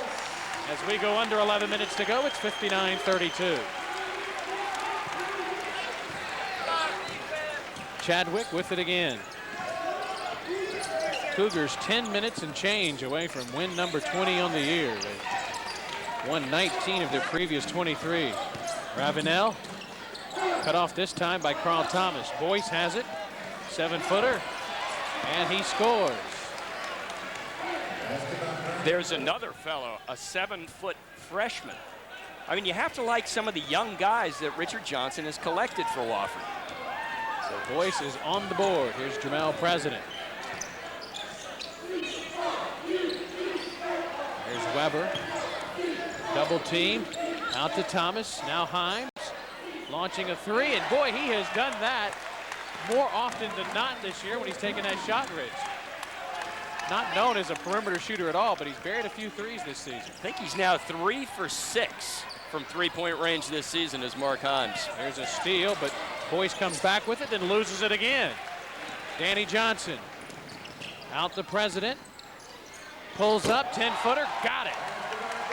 And it's up to 30. The lead for Charleston, 64-34, with 9 minutes and 37 seconds remaining. You could see the smile on Jermel President's face as he trotted back down the floor. Jermel President is feeling it on the offensive end, and it's showing in the scoring totals. 17th turnover of the night for Wofford as Terenthio White travels. President, in fact, a team-high 15 points, game-high 15 points, 6 of 9 shooting. Drives powerfully to the baseline and pulls up for the short jump shot. Just that easy. Angle. I mean, almost falling behind the backboard, able to get it to go. John Kress, in the meantime, has taken a 20-second timeout. His club up by 30 points. They're 24 out of 40 from the floor in this game, Rich, 60%. And Wofford 15 out of 45, 33%. That number has been slowly but surely coming up. But they have really struggled from some key players in this ball game. You mentioned Chadwick with the 7 points, but he's been 2 of 10 from the floor to get those 7 points. So it's been a struggle for Wofford on the offensive end. Not only do the Cougars do a great job scoring defense-wise, coming in ranked number 2 in the nation, Rich, coming into this game 3rd in the nation in defensive field goal percentage at 37.3 and holding Wofford below that tonight. Well, College of Charleston basketball and its success has always been all about percentage basketball, and that's the way the Cougars play the game. A possession at a time, trying to build percentages in their favor. Kevin Glover into the game for John Kress. He gets the inbound pass and is fouled by Bishop Ravenel. About the only negative thing he's done tonight, the young man out of Porter-Gaud School, is pick up fouls. That's his 4th. And here's a guy that I love saying his name, been saying it now for 3 years. Natter Miller checks in for Wofford. Rich, you mentioned this earlier. You spotted someone else in the crowd, Randy Clark, the head coach over Porter-Gaud, who spent some time here at the college and now is the head coach of Bishop Ravenel. There's a throng of former Cougars on the baseline seats right behind the basket on the College of Charleston end of the floor.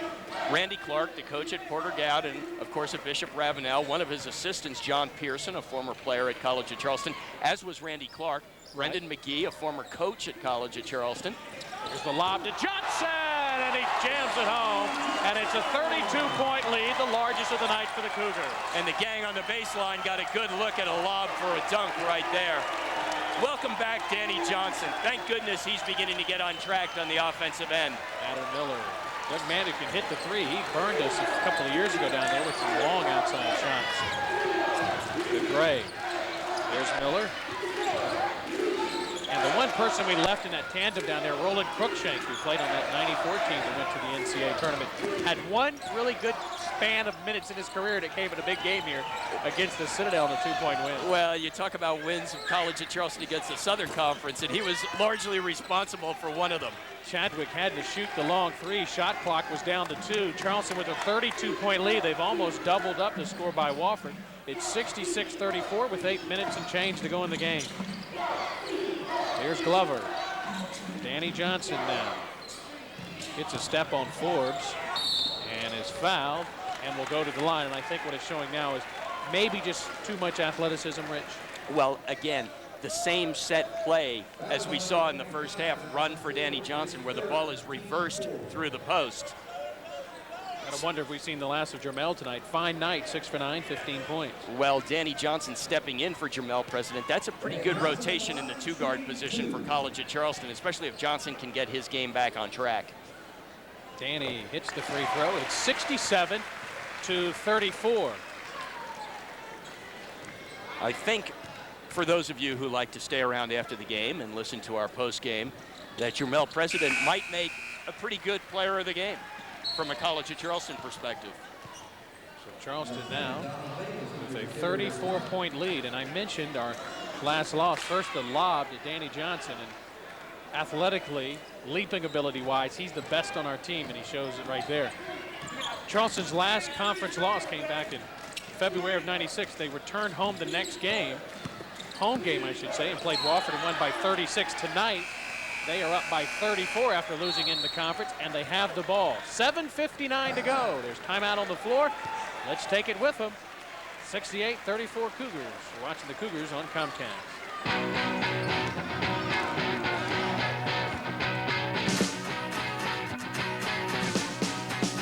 55 years ago, Santee Cooper brought low-cost electricity to rural South Carolina. Today, our power lights up the lives of over 1 million residents, with average retail rates more than 30% below the national average. At Santee Cooper, our roots are in South Carolina. And whether you're a customer we serve directly or get your power from one of the 15 electric co-ops we serve, you can be sure we're putting our energy to work for you. Let's compare now the Roth IRA versus the traditional IRA. And with the Roth IRA, you can actually draw money out before 59.5 without any penalty being incurred. Unlike the traditional IRA, you will not pay taxes at retirement. Traditional IRA, Roth IRA. Which is best for you? Hi, I'm Jim Smith of the Franklin Companies. Give us a call at 881-4904. 34-point lead for the Cougars here. 10-point lead for FIU down in Miami with 6 minutes to go in the first half. They lead Florida Atlantic 31-21. Mark Cohen, the assistant AD for media relations at Wofford, a great guy. And there's a good look at Mark. See the shaved head, folks? It wasn't that way going into this weekend, but his team broke a 30-game road losing streak at Georgia Southern Saturday night, and that's the consequences of it. That looks a lot like me, but I haven't shaved my head. It just happens to be falling out. Has nothing to do with the streak. Here's Derico White losing it out of bounds, and let's see whose ball it is. And I think they may call a jump ball, which will give it to Wofford with 7:50 remaining. Yes, David Dodge appealed. The official David Dodge appealed for help there. Bernie Clinton on this side of the floor didn't see it well enough to make a call, and so alternating possession, the ball goes to Wofford. Well, let's take a look ourselves. White just knocked it out of bounds, so it should be Wofford's ball as they get it. Under 7:50 to go. Forbes has it. Up top, Natter Miller launching a three. It won't go. Here's a 2-on-1. Himes to the rack is fouled by Miller. And the young man out of Irmo will go to the free throw line and shoot a pair of free throws. You know, Wofford came out in the second half, Rich, made a mini run, stayed within the 20-point mark, but slowly but surely this game over the 30-point mark and heading towards 40. There's only so much you can do if you're Wofford in this situation. You're on the road, you're playing in a tough place. The transition here with Mark Himes looking to score and fouled rather aggressively by Natter Miller. But like I was going to say, there's only so much you can do if you're Wofford. They really are outmanned. They're short on experience compared to the College of Charleston. They're playing on the road, and they're playing against a team that, quite frankly, got a little bit of a wake-up call this past Saturday afternoon at Florida International. It really was not a good time for Wofford to come to the John Kress Arena. Himes misses a pair. Natter Miller launching a three, and he misses. DeGray gets the rebound. One-hander won't go, gets his own rebound, and then finds the bottom of the basket. It was 68-36. Wofford, Rich, making the transition to Division I not too long ago. And Richard Johnson, I think, has done a pretty good job. We saw this club as soon as they made the move. Athletic-wise, he's getting better players every year, and he'll turn this thing around. Well, not only that, but his administration has him playing a schedule, and I assume it's his administration, has him playing a schedule that's absolutely brutal. Himes scores the 70th point of the night for Charleston. And for Mark, his ninth. He's 3 out of 5 from the floor. Yeah, they play NC State, Auburn, have road games at Army and Navy, UNLV, Georgia Tech, Air Force. They play a number of excellent teams. Here's DeLoach fighting inside, and it's 70-38. They've actually played pretty well in some of those games. And what's the tough thing is most of them are on the road. You play for pay. It's a guarantee game, and it's a tough way to make a living. But teams in the early stages of their Division I existence have to do it. Carlos Brown with a 3, and it's 73-38. Yeah, this team going to fall to 1-15 on the road, but 16 road games is just entirely too many. Chadwick missed the shot, and Glover gets the rebound. 6 minutes to go in this game. Himes will slow it up, and I expect any moment for the entire bench to come in for John Kress. Here's Derico White, missing badly on the 3. And Forbes with the rebound. Cougars are going to go to 20-4 on the year. Wofford going to fall to 7-18. Miller. Rainbow Archer. And it goes. And a timeout by Wofford. 73-40. 5:34 remaining in the game. Timeout on the floor. We'll take it with back to the John Kress Arena right after this. You're watching the Cougars on Comcast.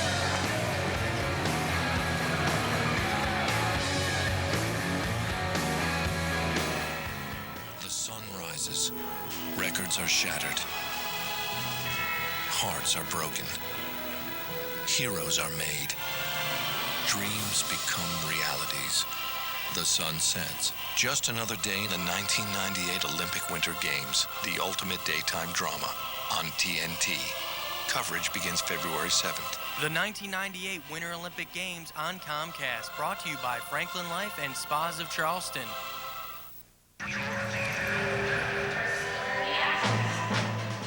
Introducing the new 1998 Lexus LS 400. Redesigned with sleeker lines, richer amenities, and with a far more potent 290 horsepower engine, it's now one of the fastest luxury sedans in its class. Its value is taking off at Lexus of Charleston. 73-40, I guess, Rich, the only thing remaining in the final 5:34. Should the Cougars score 11 more points, they will win for the 100th time when they score 84 more. 3-pointers like that one by Carlos Brown will help the situation. Cougars are 99-0 all time. Under Kress when they score 84 points in a basketball game. Right now they're set on 73. Danny Johnson against the double team. Picks up his dribble. Now triple team. Himes has it to Carlos. Back to Mark Himes, and it's 75-40. You break the press, and then you finish at the other end with unselfish play. Ty Nelson, a freshman out of Lithonia, Georgia, into the game for John Kress. Here's White coming up short. Danny Johnson with the rebound. Cougars tonight have been out-rebounded 31-30, but they've outshot the opponent 61% to 33%. Here's Nelson. Under 5 minutes to go. Carlos Brown tried to score all in one motion, couldn't do it, and Ravenel with his 4 fouls back in the game. Kicks it out to Forbes, now to Pryor. Now almost lost it. Now he'll launch a 3, and Himes with the rebound. Gives it to Nelson. Carlos up top to Tyrone. Nelson over to Carlos Brown. Now here's Himes going baseline, and he's fouled, a non-shooting foul, and the 6th foul to have on Wofford. And the stoppage will allow John Kress the opportunity to clear his bench.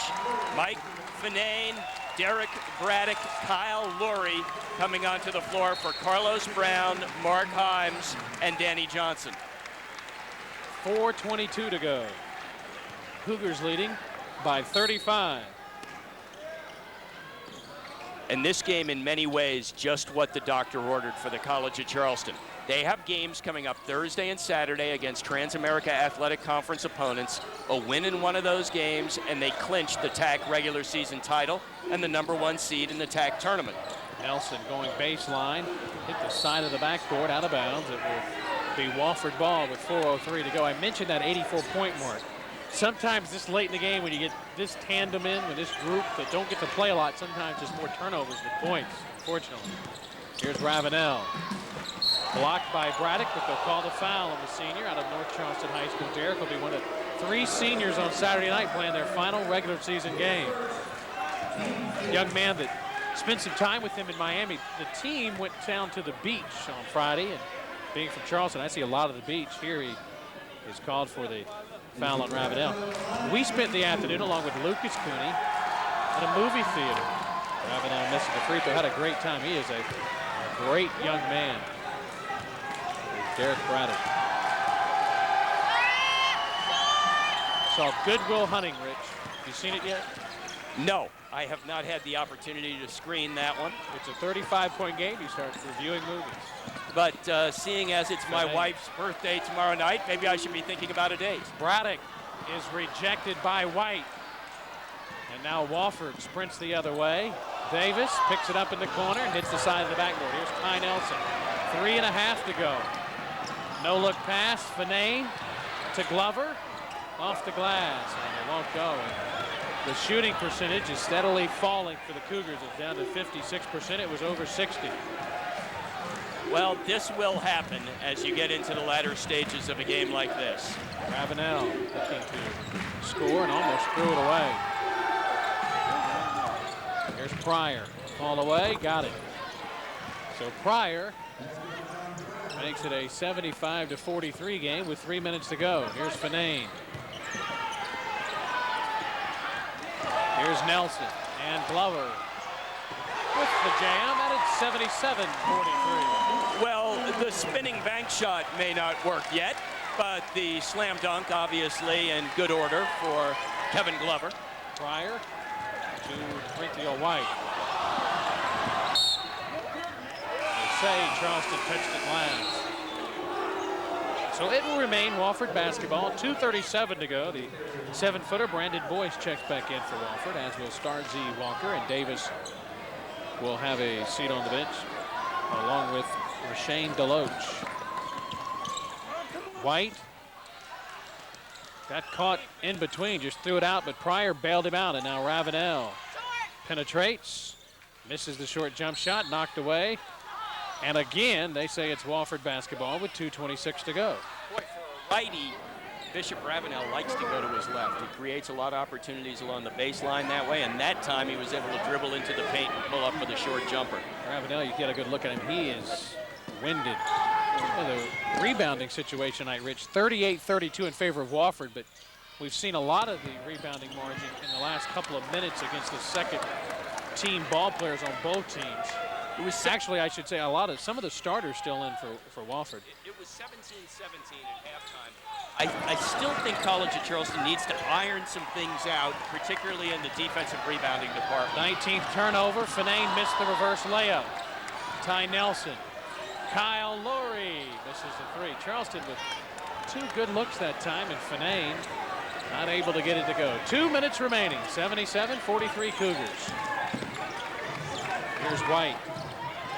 Almost threw it away. Boyce able to come up with it. Ravenel has it stripped out of bounds. Cougars ball. 20 turnovers now and 13 steals for Charleston.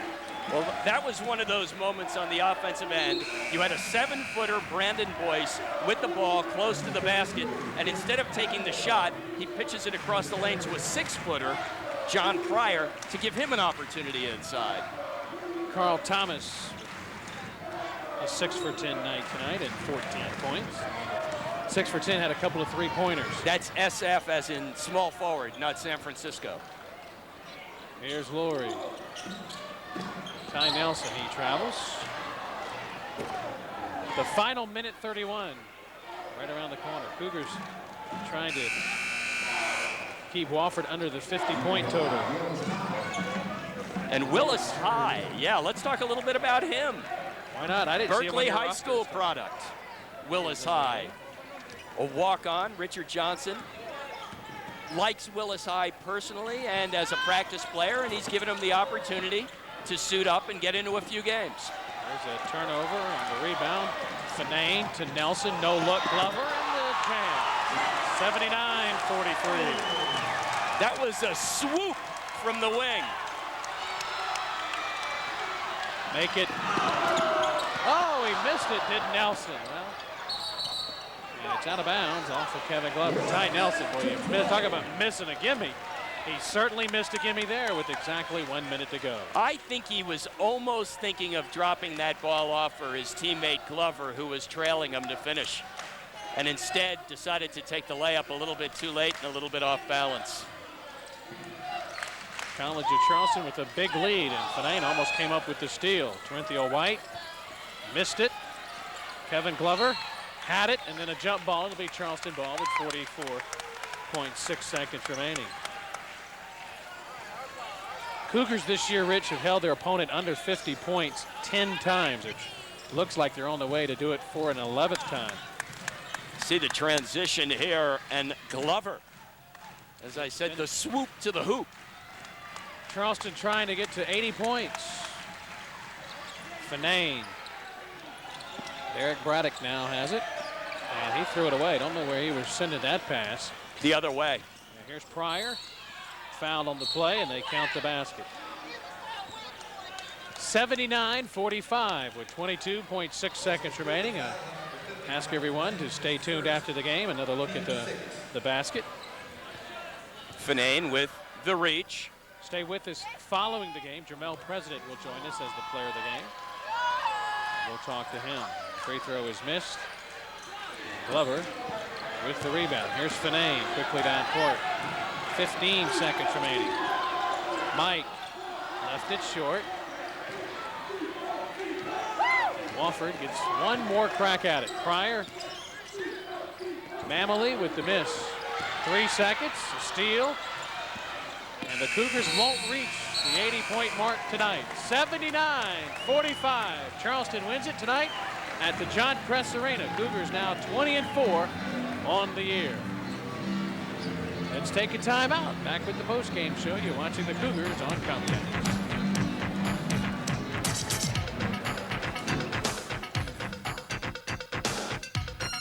Let's compare now the Roth IRA versus the traditional IRA. And with the Roth IRA, you can actually draw money out before 59.5 without any penalty being incurred. Unlike the traditional IRA, you will not pay taxes at retirement. Traditional IRA, Roth IRA. Which is best for you? Hi, I'm Jim Smith of the Franklin Companies. Give us a call at 881-4904. When people look at me, I hope they see more than home runs. I hope they see someone who really tried to make a difference. To me, a person never stands taller than when he bends down to help others. It takes time and effort, lots of it, but I think it's worth it.